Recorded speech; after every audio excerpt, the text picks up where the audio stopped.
ഇന്ന് 33-ാം ദിവസം. ഇന്ന് വായിക്കുന്ന വചനഭാഗങ്ങൾ: പുറപ്പാട് അധ്യായങ്ങൾ 10ഉം 11ഉം, ലേവ്യർ അധ്യായം 8, സങ്കീർത്തനങ്ങൾ അധ്യായം 50. പുറപ്പാട് അധ്യായം 10. വെട്ടുകിളികൾ നിറയുന്നു. കർത്താവ് മോശയോട് പറഞ്ഞു, നീ ഫറവോയുടെ അടുക്കലേക്ക് പോവുക. ഞാൻ ഫറവോയുടെയും സേവകരുടെയും ഹൃദയം കഠിനമാക്കിയിരിക്കുന്നു. അവരുടെ ഇടയിൽ എൻ്റെ അടയാളങ്ങൾ കാണിക്കാനും ഈജിപ്തുകാരെ ഞാൻ എങ്ങനെ വിഡ്ഢികളാക്കിയെന്നും അവരുടെ ഇടയിൽ ഞാൻ എന്തെല്ലാം അടയാളങ്ങൾ കാണിച്ചെന്നും നീ നിൻ്റെ പുത്രന്മാരെയും പൗത്രന്മാരെയും വർണ്ണിച്ച് കേൾപ്പിക്കാനും ഞാനാണ് കർത്താവ് എന്ന് നിങ്ങൾ ഗ്രഹിക്കാനും വേണ്ടിയാണ് അത്. മോശയും അഹ്റോനും ഫറവോയുടെ അടുത്ത് ചെന്ന് പറഞ്ഞു, ഹെബ്രായരുടെ ദൈവമായ കർത്താവ് ഇങ്ങനെ പറയുന്നു, എത്ര നാൾ നീ എനിക്ക് കീഴ്വഴങ്ങാതെ നിൽക്കും? എന്നെ ആരാധിക്കാനായി എൻ്റെ ജനത്തെ വിട്ടയക്കുക. അവരെ വിട്ടയക്കാൻ വിസമ്മതിച്ചാൽ ഞാൻ നാളെ നിൻ്റെ രാജ്യത്തേക്ക് വെട്ടുകിളികളെ അയക്കും. അവ ദേശത്തെ കാഴ്ചയിൽ നിന്ന് മറച്ചു കളയും. കന്മഴയിൽ നിന്ന് രക്ഷപ്പെട്ടവയെ എല്ലാം തിന്നുകളയും. അവ നിങ്ങളുടെ വയലിൽ വളരുന്ന എല്ലാ മരങ്ങളും തിന്നു നശിപ്പിക്കും. നിൻ്റെയും നിന്റെ സേവകരുടെയും ഈജിപ്തുകാരെല്ലാവരുടെയും വീടുകളിൽ അവ വന്നു നിറയും. നിന്റെ പിതാക്കന്മാരോ അവരുടെ പിതാക്കന്മാരോ ഈ നാട്ടിൽ താമസമാക്കിയ നാൾ മുതൽ ഇന്നോളം ഇങ്ങനെയൊന്നും കണ്ടിട്ടുണ്ടാവുകയില്ല. അതിനുശേഷം അവൻ ഫറവോയുടെ അടുത്തു നിന്ന് മടങ്ങിപ്പോയി. അപ്പോൾ ഫറവോയുടെ സേവകർ അവനോട് പറഞ്ഞു, ഇനി എത്ര നാൾ കൂടി നമ്മൾ ഈ മനുഷ്യൻ്റെ ഉപദ്രവം സഹിക്കണം?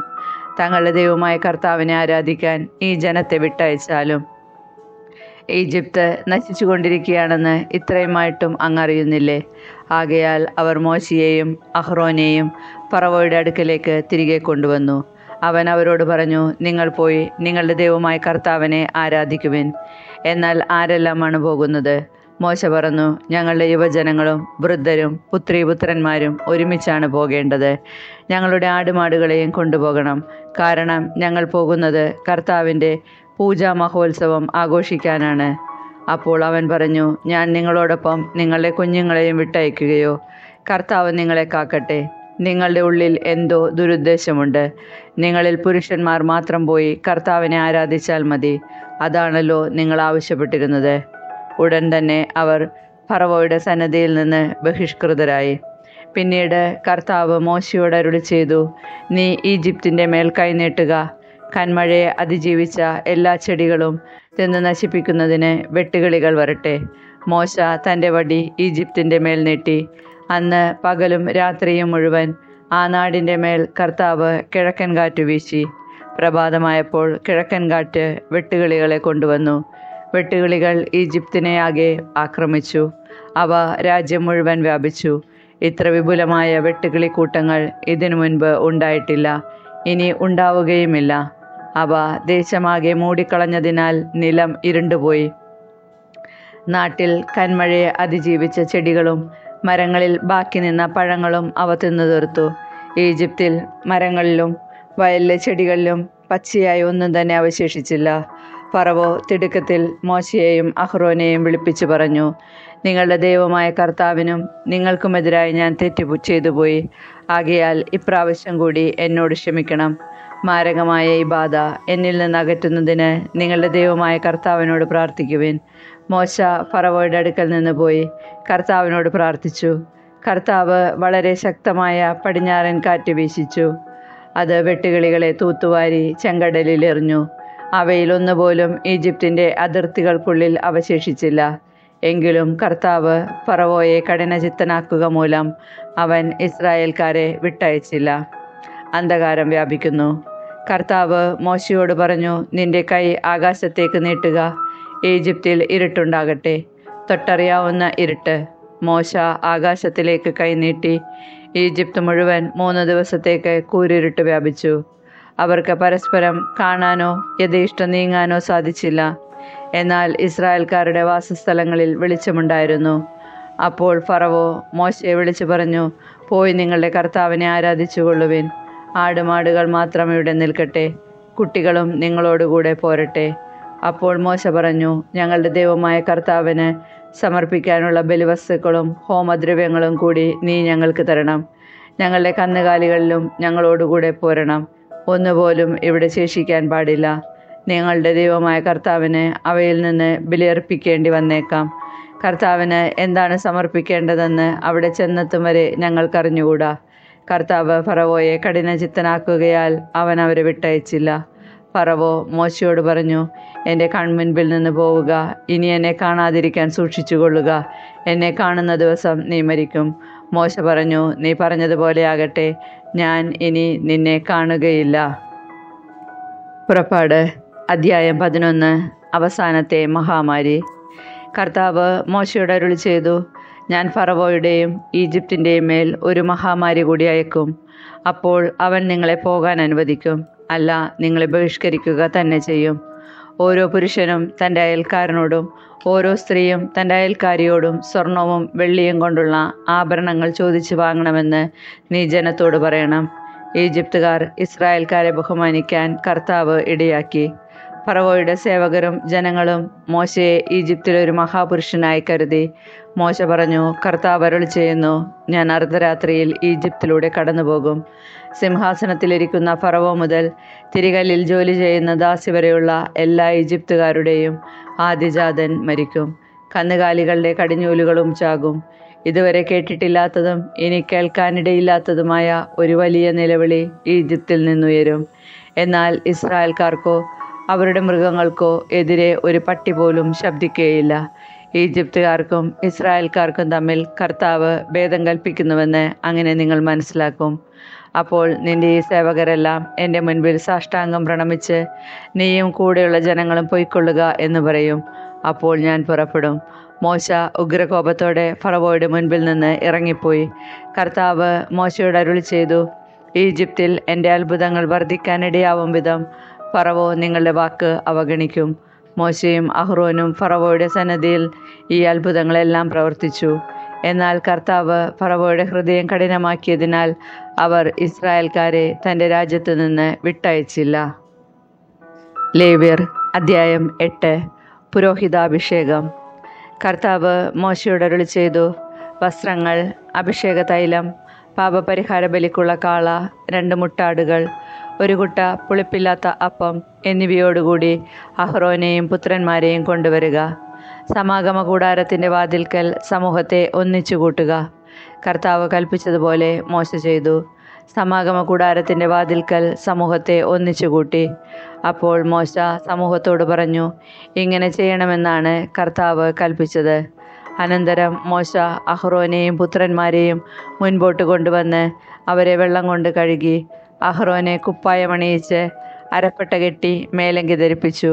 അതിനു മീതെ എഫോദ് അണിയിച്ചു. എഫോദിൻ്റെ വിദഗ്ധമായി നെയ്തെടുത്ത പട്ട അവൻ്റെ അരയിൽ ചുറ്റി. പിന്നീട് ഉരസ്ത്രാണം ധരിപ്പിച്ചു. അതിൽ ഉറീമും തുമ്മീമും നിക്ഷേപിച്ചു. തലപ്പാവ് ധരിപ്പിച്ച് അതിൻ്റെ മുൻവശത്തായി കർത്താവ് കൽപ്പിച്ചിരുന്നതുപോലെ വിശുദ്ധ കിരീടമായ പൊൻതകിട് ചാർത്തി. അനന്തരം അഭിഷേക തൈലമെടുത്ത് കൂടാരവും അതിനുള്ളിലുള്ളതൊക്കെയും അഭിഷേകം ചെയ്ത് വിശുദ്ധീകരിച്ച് അതിൽ നിന്ന് കുറച്ചെടുത്ത് ബലിപീഠത്തിൽ 7 പ്രാവശ്യം തളിച്ചു.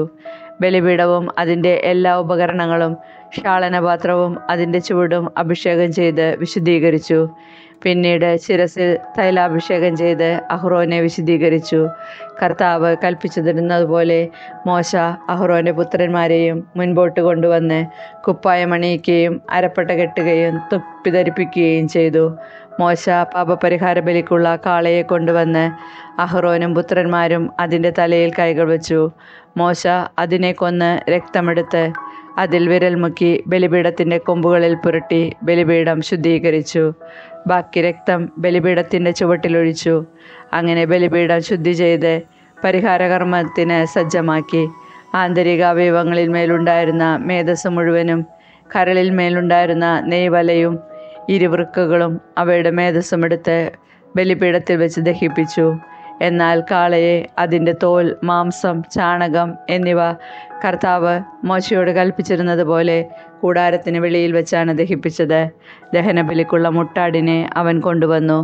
അഹ്റോനും പുത്രന്മാരും അവൻ്റെ തലയിൽ കൈകൾ വച്ചു. മോശ അതിനെ കൊന്ന് രക്തം ബലിപീഠത്തിന് ചുറ്റുമൊഴിച്ചു. അതിനെ കഷ്ണങ്ങളായി മുറിച്ച് തലയും കഷ്ണങ്ങളും മേധസ്സും ദഹിപ്പിച്ചു.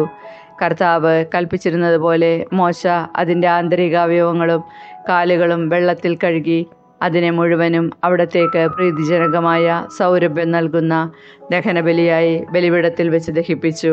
അവൻ മറ്റേ മുട്ടാടിനെ, പുരോഹിതാഭിഷേകത്തിൻ്റെ മുട്ടാടിനെ കൊണ്ടുവന്നു. അഹ്റോനും പുത്രന്മാരും അതിൻ്റെ തലയിൽ കൈകൾ വെച്ചു. മോശ അതിനെ കൊന്ന് കുറെ രക്തമെടുത്ത് അഹ്റോൻ്റെ വലത്ത് ചെവിയുടെ അഗ്രത്തിലും വലത്ത് കൈയുടെ തള്ളവിരലിലും വലത്ത് കാലിൻ്റെ പെരുവിരലിലും പുരട്ടി. പിന്നീട് അഹ്റോൻ്റെ പുത്രന്മാരെ അടുക്കൽ വരുത്തി കുറച്ച് രക്തം ഓരോരുത്തരുടെയും വലത്ത് ചെവിയുടെ അഗ്രത്തിലും വലത്ത് കൈയുടെ തള്ളവിരലിലും വലത്ത് കാലിൻ്റെ പെരുവിരലിലും പുരട്ടി. ശേഷിച്ച രക്തം ബലിപീഠത്തിന് ചുറ്റുമൊഴിച്ചു. കൊഴുത്ത വാലും ആന്തരിക അവയവമേലുള്ള മേധസ്സും കരളിന്മേലുള്ള നെയ്വലയും ഇരുവൃക്കകളും അവയുടെ മേധസ്സും വലത്തെ കുറുകുമെടുത്തു. കർത്താവിൻ്റെ സന്നിധിയിൽ പുളിപ്പില്ലാത്ത അപ്പം ഇരിക്കുന്ന കുട്ടയിൽ നിന്ന് ഒരപ്പവും എണ്ണ ചേർത്ത ഒരപ്പവും ഒരടയും എടുത്ത് മേധസ്സിൻ മേലും വലത്തെ കുറകിന്മേലും വെച്ചു. ഇവയെല്ലാം അവൻ അഹ്റോൻ്റെയും പുത്രന്മാരുടെയും കൈകളിൽ വെച്ച് കർത്താവിൻ്റെ മുൻപിൽ നീരാഞ്ജനം ചെയ്തു. അനന്തരം മോശ അവ അവരുടെ കൈകളിൽ നിന്നെടുത്ത് ബലിപീഠത്തിന്മേൽ ദഹനബലി വസ്തുക്കളോടൊപ്പം വെച്ച് ദഹിപ്പിച്ചു. അഭിഷേക ബലിയായി കർത്താവിന് പ്രീതികരമായ സൗരഭ്യമായി അർപ്പിച്ച ദഹനബലിയാണിത്. മോശ അതിൻ്റെ നെഞ്ച് കർത്താവിൻ്റെ സന്നിധിയിൽ നീരാഞ്ജനം ചെയ്തു. കർത്താവ് കൽപ്പിച്ചതുപോലെ അഭിഷേക ബലിയാടിൽ നിന്ന് മോശയ്ക്കുള്ള ഓഹരിയായിരുന്നു അത്. അനന്തരം മോശ കുറച്ച് അഭിഷേക തൈലവും ബലിപീഠത്തിന്മേലുള്ള രക്തവും എടുത്ത് അഹ്റോൻ്റെയും അവൻ്റെ വസ്ത്രങ്ങളുടെയും മേലും പുത്രന്മാരുടെയും അവരുടെ വസ്ത്രങ്ങളുടെയും മേലും തളിച്ചു. അങ്ങനെ മോശ അഹ്റോനെയും അവൻ്റെ വസ്ത്രങ്ങളെയും പുത്രന്മാരെയും അവരുടെ വസ്ത്രങ്ങളെയും വിശുദ്ധീകരിച്ചു. മോശ അഹ്റോനോടും പുത്രന്മാരോടും പറഞ്ഞു, സമാഗമ കൂടാരത്തിൻ്റെ വാതിൽക്കൽ വെച്ച് മാംസം വേവിക്കണം. ഞാൻ കൽപ്പിച്ചിട്ടുള്ളതനുസരിച്ച് അതും അഭിഷേക കാഴ്ചകളുടെ കുട്ടയിലുള്ള അപ്പവും അഹ്റോനും പുത്രന്മാരും അവിടെ വെച്ച് ഭക്ഷിക്കണം. ശേഷിക്കുന്ന അപ്പവും മാംസവും തീയിൽ ദഹിപ്പിക്കണം. അഭിഷേകത്തിൻ്റെ ദിവസങ്ങൾ തീരുന്നതുവരെ 7 ദിവസത്തേക്ക് സമാഗമ കൂടാരത്തിൻ്റെ വാതിക്കൽ നിന്ന് പുറത്തു പോകരുത്. എന്തെന്നാൽ അഭിഷേകത്തിന് 7 ദിവസം വേണം. ഇന്ന് ചെയ്തത് കർത്താവിൻ്റെ കൽപ്പന അനുസരിച്ച് നിങ്ങളുടെ പാപങ്ങളുടെ പരിഹാരത്തിന് വേണ്ടിയാണ്.